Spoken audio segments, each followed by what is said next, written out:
Sir, how Srimati should it be Apurupa taken for Poddar. right? It is a seat Please have a seat. to the House of the People. What is this, sir? A minister has every right to address in the Rajya Sabha and come and address here. Please have a seat. Thank you, thank you, Chairman sir, for giving me an. Yeah, please go ahead. House is not in order. Nothing is going on record except what Srimati Apurupa Poddar talks.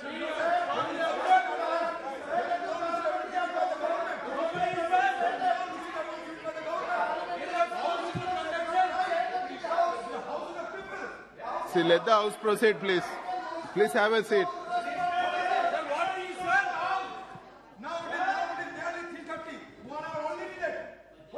Please have a seat. Go ahead, please. Thank you, Chairman sir, for giving me an opportunity to speak on the demand for grants for the year 2022 to 23.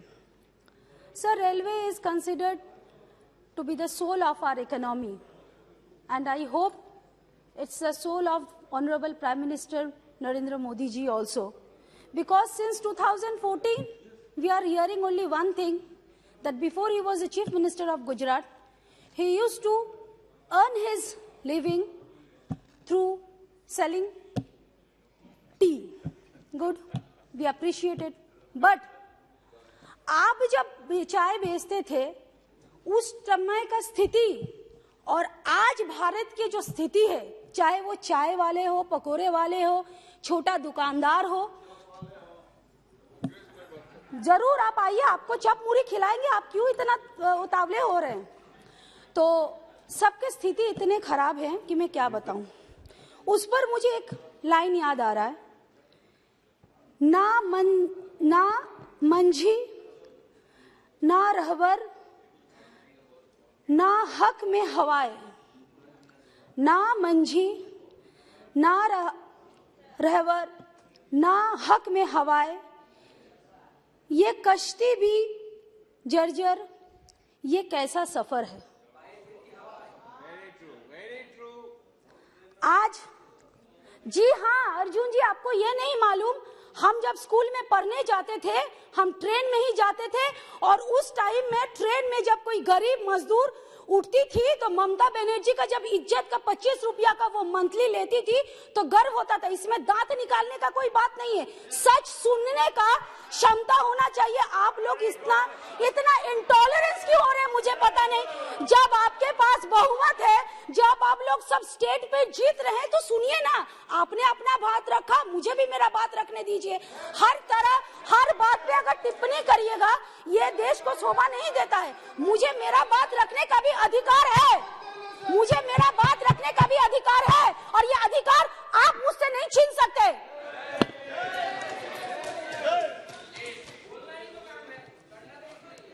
अरे कम से कम हम लोग बोल भी रहे हैं, कर भी रहे हैं, आप लोग तो अपना कंस्टिट्यूएंसी नहीं जाते, पहले वो संभालिए, फिर बाद में यहाँ पर बोलने आइएगा। आज जो शायर मैंने यहाँ पे रखा है ये वर्तमान परिस्थिति को दर्शाते हैं। आज भारतीय रेल में जो भी सफर करते हैं वो सफर नहीं, वो सफर करते हैं, SUFFER सफर कर रहे हैं, ये रियलिटी है। It has been a directionless railway nowadays. Since the discontinuance of the separate railway budget in 2017, the Indian Railway and its annual budget have lost its significant and spotlight.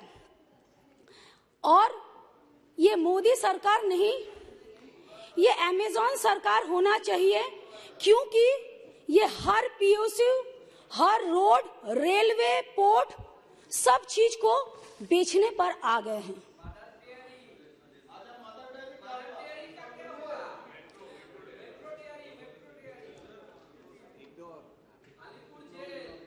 आपको जाना है, the railway of India has a glorious past and history and is past. अब बताइए chairman sir, अब इस देश का जज का भी नौकरी ये लोग खा जाएंगे, क्योंकि ये लोग यहाँ बैठ के बता रहे कि किसको क्या करना है। अब ये जज का भी अपना पावर छीन ले रही है भारतीय जनता पार्टी। ये दुर्भाग्य का बात है। और यहाँ पर जब कोई मेंबर बोल रहे हैं तो यहाँ पर इस तरह का टिप्पणी किया जाता है, इसका मैं विरोध करती हूँ।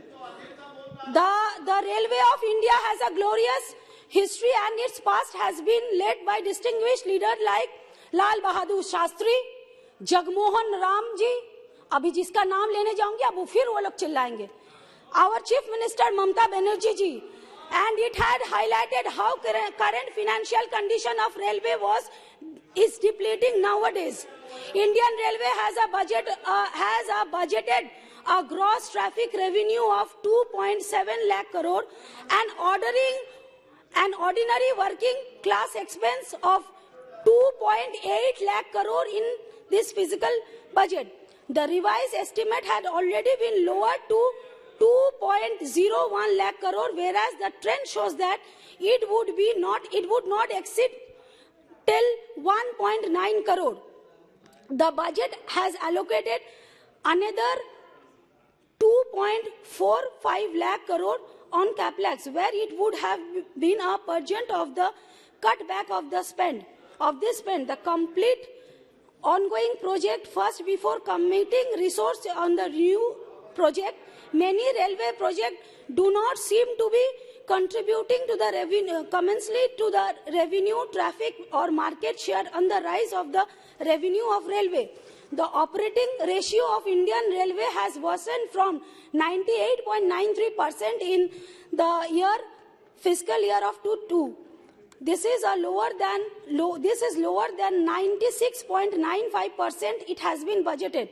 I would suggest the Minister of Railway it needs to assure a physical discipline and thoroughly assess of the bankability of such projects where funding has been planned through an extra budgetary resource, and railway should utilize this high cost and market borrowing and preferability in those sectors only that can offer assured return.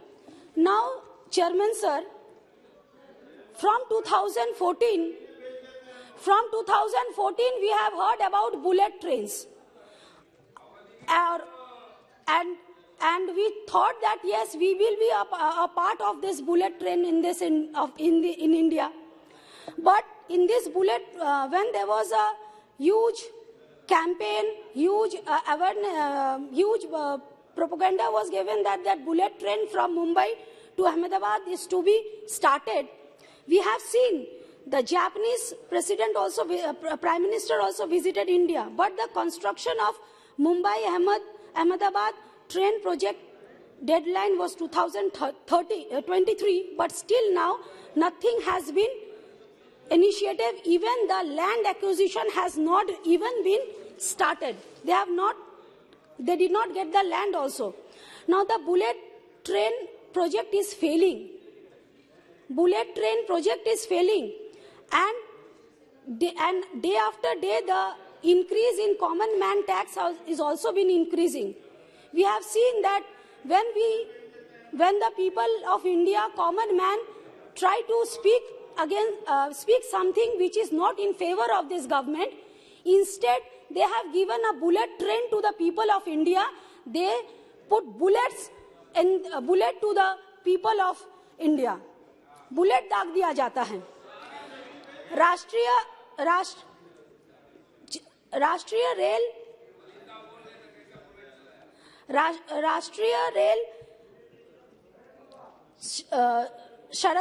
संरक्षण coach, राष्ट्रीय rail संरक्षण coach के जो unutilised fund है, जो fund बनाए गए थे कम से कम 1 लाख करोड़ ओवर 5 इयर्स, ये फंड पूरा यूटिलाइज नहीं हुआ है। ये भी हम रेल मंत्री से जानना चाहते हैं कि इस तरह ऐसा क्यों है कि अगर कोई फंड बनाए गए ये अच्छा बात है, लेकिन ये फंड यूटिलाइज नहीं हुए। आप ही का सरकार है, आप ही का दफ्तर है, आप ही के हाथ में सब कुछ है। Why this fund have not been utilized? क्योंकि हो सकता था कि ये फंड अगर पूरा यूटिलाइज होते 1 लाख करोड़ तो ये रेल के इंफ्रास्ट्रक्चर के लिए ही अच्छा होता। ये भी मैं ऑनरेबल मिनिस्टर से मैं जानना चाहूंगी। और हमारे पश्चिम बंगाल में east west corridor project metro railway का चल रहा है, लेकिन उसमें जो है उसका राशि बढ़ाना है, एलोकेशन थोड़ा सा बढ़ाना है। इवन कुछ काम जो हमारे पश्चिम बंगाल में ऑलरेडी सिर्फ 1000 रुपया करके उसको इंक्लूड किया गया, लेकिन वो प्रोजेक्ट में फुल अमाउंट एलोकेशन नहीं दिया गया, कोई स्पीड अप नहीं है। जैसे कि हमारे खुद के आरामबाग क्षेत्र में Arambagh Tarakeswar to Bishnupur rail line project जो अभी भी हमने गोघाट तक सिर्फ सब, अरे आप बुलेट ट्रेन में भी तो लैंड नहीं ले पाए। अरे मैं बता रही हूँ ना, रेलवे मिनिस्टर साहब आप थोड़ा सा सुन लीजिए ना, हमारा रेलवे मिनिस्टर साहब आप 2 मिनट सुन लीजिए। लैंड प्रॉब्लम नहीं है, लैंड अगर प्रॉब्लम होता अश्वनी जी तो आप लोग कामारकुंडू फ्लाईओवर कंप्लीट नहीं कर पाते। लेकिन गवर्नमेंट ऑफ वेस्ट बंगाल का ममता बनर्जी का पूरा सहयोग था कि आप कामारकुंडू फ्लाईओवर कंप्लीट कर चुके हैं। वहां पर जो छोटे छोटे दुकानदार थे उसको गवर्नमेंट ऑफ वेस्ट बंगाल ने रिहेबिलिटेट किया, तब आप ये प्रोजेक्ट कंप्लीट किए। लेकिन जो हमारे ममता बनर्जी के प्रोजेक्ट थे तारकेश्वर मंदिर से लेके विष्णुपुर के मंदिर को जोड़ने का, वो प्रोजेक्ट अधूरा इसलिए रह गया क्योंकि भारतीय जनता पार्टी के उस एमपी दिलीप घोष उस टाइम हमारे खुद के क्षेत्र में जाकर वहां के पब्लिकों को गुमराह किया, कि कोई मैप है भावादीगी में। आज तक 5 साल हो गए, 8 साल हो गए, आज तक भारतीय रेलवे हमारे ईस्टर्न रेलवे के कोई मैप नहीं दिखा पाए, लेकिन पब्लिक को गुमराह किए हैं। इसका हम घोर विरोध करते हैं। और ममता बनर्जी के जो तारकेश्वर से विष्णुपुर के रेल प्रोजेक्ट, इन लोगों का मंशा है कि यह प्रोजेक्ट कंप्लीट नहीं हो। तो हमारे क्षेत्र में जो यह प्रोजेक्ट है, इसको हम चाहते हैं 2 मिनट और, इस प्रोजेक्ट को हम चाहते हैं कि कंप्लीट हो। एक आरामबाग टू बोआईचोंडी जो बर्धमान को जोड़ते हैं, उसका सर्वे लाइन हुआ था 2013 साल में, लेकिन आज तक उस सर्वे का पूरा कोई कंप्लीट रिपोर्ट नहीं आया। आरामबाग बोआईचोंडी का भी हम जानना चाहते हैं। और एक तो सिर्फ 1 मिनट नहीं, 1 मिनट और रिश्रा के एक अंडरपास है जो ऑलरेडी टेंडर हो चुका है, लेकिन आज तक वो काम शुरू नहीं हो पाया है। तो ये चीज भी हम मंत्री जी से चाहेंगे कि ये जल्द से जल्द। Thank you, please be seated. Satyavati ji please. Thank you chairperson.